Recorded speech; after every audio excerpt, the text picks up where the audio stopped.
So, snow's coming, and it's cold. We're expecting 4 inches of snow today. And so last year, all of our fig trees ended up getting snowed in and dying. They were all young fig trees. So this year, we're going around all our fig trees and we're putting bags over them and blocking them to try and keep the snow off of them, to try and keep them safe. You can see we already have new buds starting to form on our fig trees. So we're going to try and save our trees. Get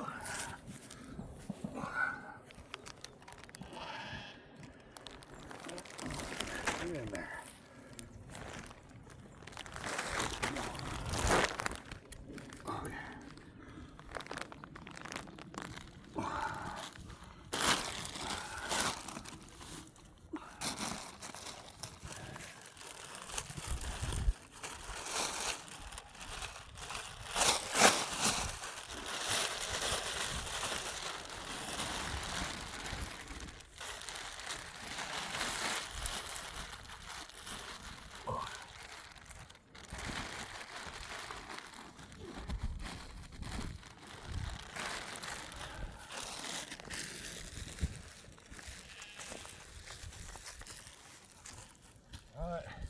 And that, we hope, will be enough to save our fig trees from getting cut back down to nothing and having to start all over again this year.